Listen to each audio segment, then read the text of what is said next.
Salut à tous, on se rejoint aujourd'hui pour une nouvelle vidéo de test avec aujourd'hui encore un petit low cost. Donc il m'en reste deux, voilà, deux en stock de low cost. Après j'ai plus rien, après il faut attendre que ça arrive.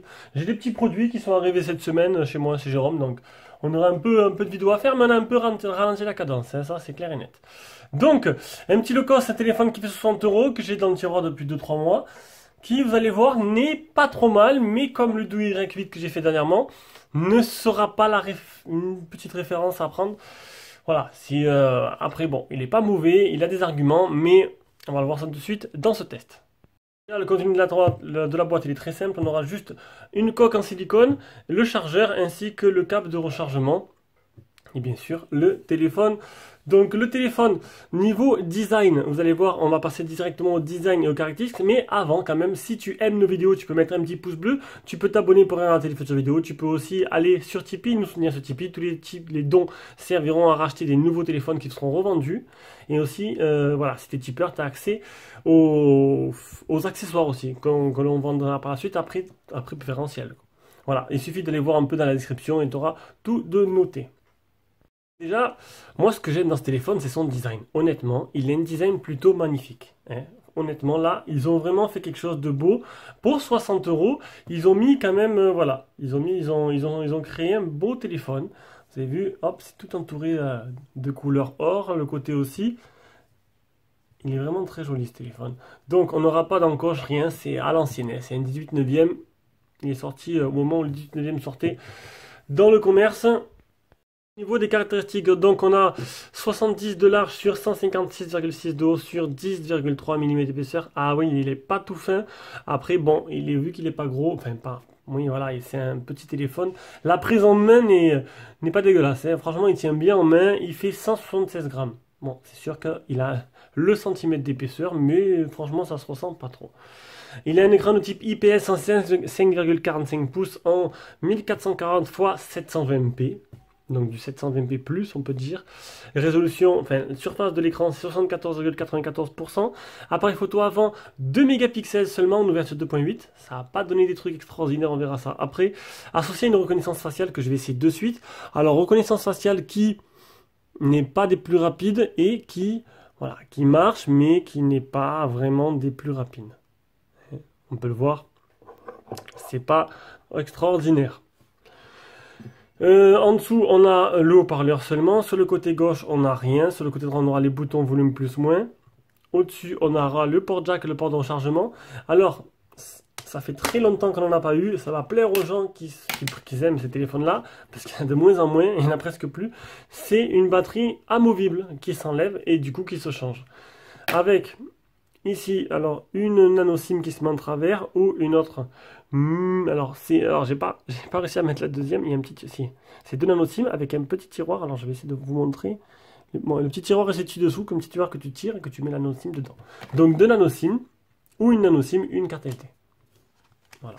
Et une batterie amovible, ce qui est plutôt rare par les temps qui courent. Parce que même les petits low cost à 60 €, on ne peut plus maintenant. Donc ça va intéresser les gens qui cherchent ce genre de téléphone pour justement changer la batterie le jour où elle lâche. D'ailleurs, on y retrouvera un double appareil photo, donc du 8 mégapixels associé à un deuxième de 2 mégapixels et le capteur d'empreinte que l'on va essayer de suite. Alors hop, on va se mettre comme ça.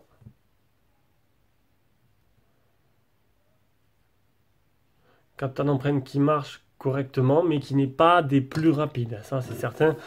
Pour le prix de 60 €, on peut en demander plus. Le tout animé par un Mediatek 6739, associé à un PowerVR pour la partie graphique.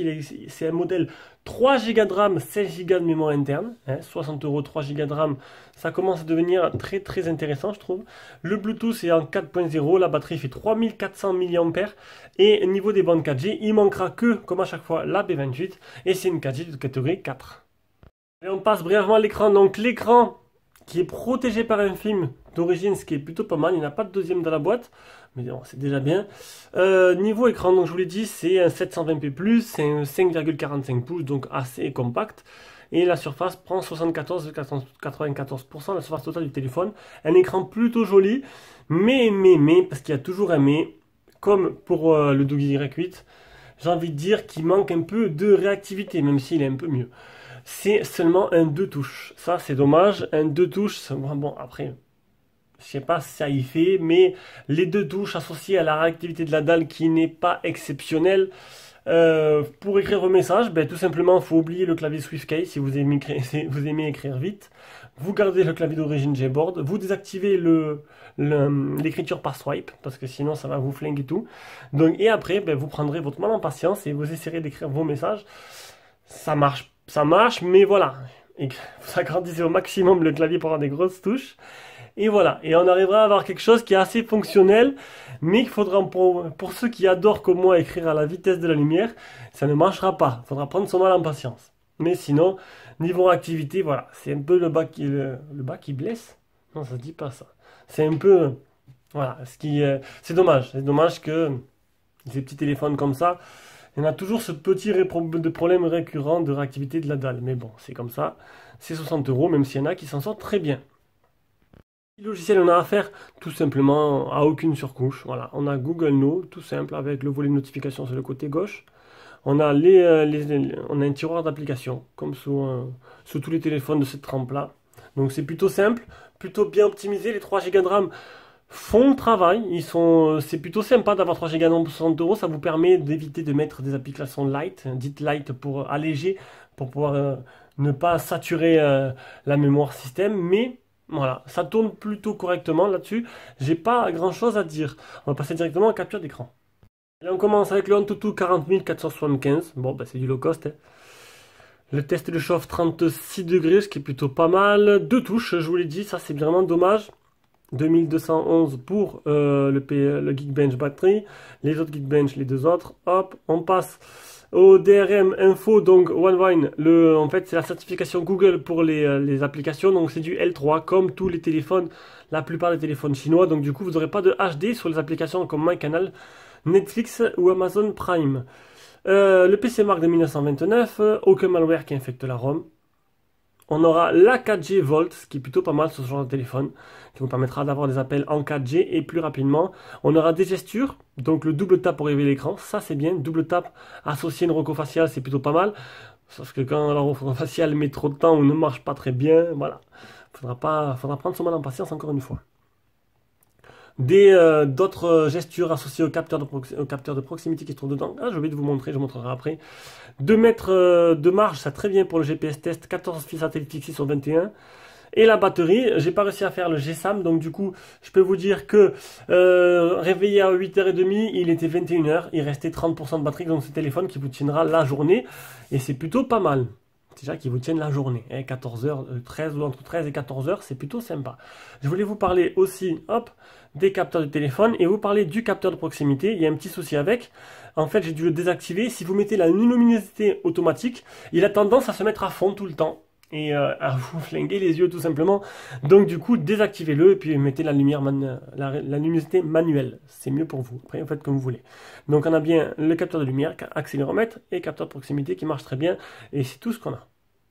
C'est la partie jeu, même si pour 100 € on se dit bon on va pas jouer à grand chose avec.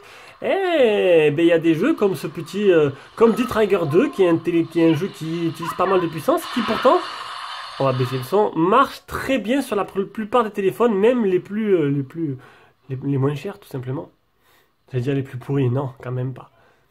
Donc le multitouche, il y a 2 touches donc ça suffit largement pour jouer. C'est un jeu qui est une belle 3D, qui marche plutôt bien.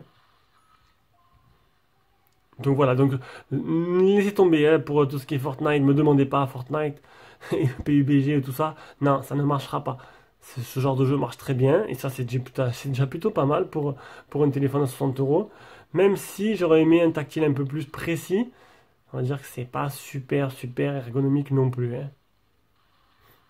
Voilà pour la partie jeu. La partie photo, là, donc logiciel photo, donc on a tout simplement, c'est pas compliqué, mode photo, mode vidéo, le flash, changer l'obscurateur, des petits filtres, hop, juste là, ah, j'ai tout quitté, Donc les paramètres en mode de photo, en film, alors je suis en taille, donc je suis en plein écran, et taille d'image, je suis en 8 mégapixels, et bien, je vais me mettre en mode vidéo, et on peut filmer jusqu'à Full HD. Allez, je vais maintenant vous mettre tous les échantillons que j'ai fait de photos et de vidéos, et on reviendra juste après avec la caméra frontale.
Donc voilà, on arrive avec la caméra frontale. Caméra frontale 2 mégapixels qui ne fera pas des miracles, hein, ça c'est sûr. Donc je sais même pas si le son, on m'entend bien là. Donc du coup, vous avez pu voir les photos. Les photos qui que seront là pour dépanner, hein. Ce sera pas un truc extraordinaire. C'est encore un truc à 60 €. Le Redmi Go est vraiment la référence dans ce secteur-là. Niveau photo, il est plutôt pas mal. Là, on aura un truc qui sera juste potable. Vous avez pu voir. Bon, la photo de nuit, désolé, une petite coupure. Le petit flash de nuit qui n'est pas assez puissant. C'était le petit truc que je voulais rajouter. En plus, vous avez pu voir la photo de nuit de la salle de bain. On passe au dernier chapitre, la partie son, le son communication qui est plutôt correct. On va maintenant écouter le son du haut-parleur.